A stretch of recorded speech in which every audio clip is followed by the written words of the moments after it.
Hello OTTians. Today's series is Sudal Season 2. Vikram Vedha movie fame, Pushkar and Gayatri couple duo, Sudal sensational Season 1 and a shocking ending తర్వాత Season 2తో వచ్చారు. Streaming on Amazon prime in Telugu dubbing.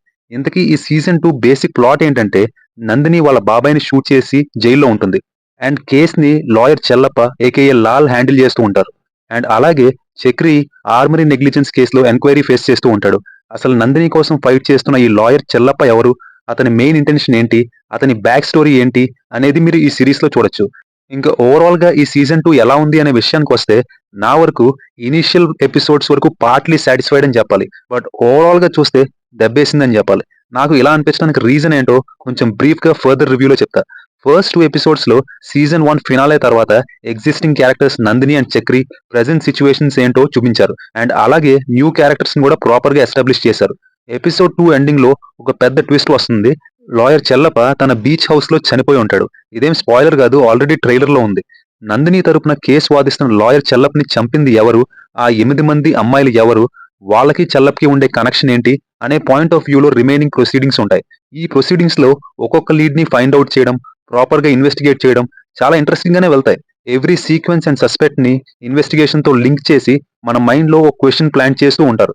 Like school land issue, inspector మూర్తికి and lawyer చెల్లప్కి ఉన్న differences, and recording dance ని ban చేసిన issue ఇలా. And ఇదే టైంలో ప్యారలల్ గా Chellappa personal life secrets and mysteries uncover చేస్తూ అతని క్యారెక్టర్ గురించి మనకి ఒక ఇంప్రెషన్ క్రియేట్ చేస్తూ ఉంటారు. అండ్ ఇంకో పక్క ఈ కేస్ ని అనఫిషియల్ గా ఇన్వెస్టిగేట్ చేస్తున్న చక్రి సబ్ జైల్లో ఉన్న నందిని హెల్ప్ తీసుకుని ఆ 8 మంది అమ్మాయిలకి ఉన్న లింక్ ఏంటో కనుక్కోమని చెప్తాడు.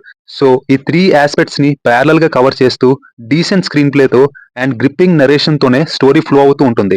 ఎపిసోడ్ 4 ఎండింగ్ లో స్టోరీ ఒక పెనికల్ పాయింట్ కి చేరుకుంటుంది. అసలు ఈ 8 మంది అమ్మాయిలకి ఉన్న కనెక్షన్ ఏంటి అని రివీల్ చేసే సీన్. ఆ సీన్ ని అష్టకాలి తిరణాలకి లింక్ చేస్తూ విజువల్ గా రిప్రజెంట్ చేయడం, అప్పుడు వచ్చే BGM simply mind blowing, superb high ఇస్తుంది. This is the major highlight of season 2 without a doubt. ఇప్పటి వరకు చెప్పిన దాన్ని బట్టి చూస్తే అంతా బానే ఉంది కదా bro, everything is fine no. ఎక్కడ దెబ్బేసింది అంటే అస్సలు ప్రాబ్లం లాస్ట్ 3 ఎపిసోడ్సే. ఇంత హై తర్వాత మన ఫోకస్ మొత్తం రిమైనింగ్ క్వశ్చన్స్ కి ఆన్సర్స్ తెలుసుకోవాలి అనే ఉంటుంది. లైక్ లాయర్ చెల్లప్పని చంపింది ఎవరు, ఆ రూమ్ లో అసలు ఏం జరిగింది ఎగ్జాక్ట్ గా, lawyer Chellappa personal life mystery etcetera.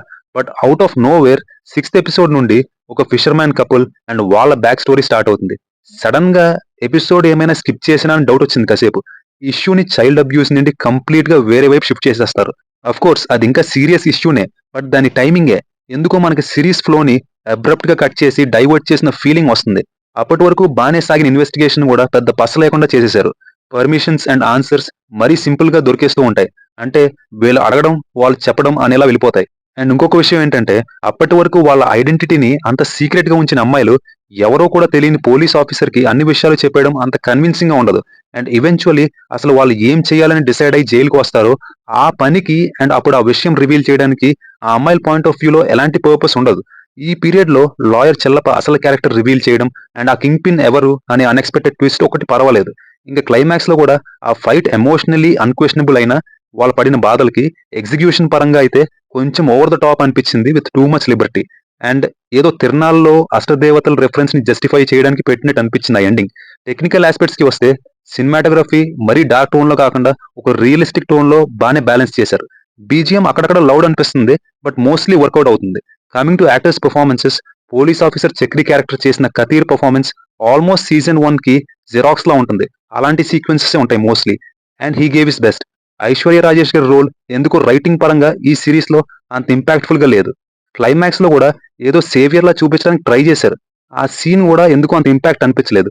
ఇంకా ఈ సిరీస్ కి ప్రాపర్ క్యారెక్టర్ ఆర్క్ తో, అంటే నెరేషన్ లో పర్స్పెక్టివ్స్ వల్ల క్యారెక్టర్స్ లో extreme highs and degrading lows ఉండేది లాయర్ చెల్లప్ప రోల్.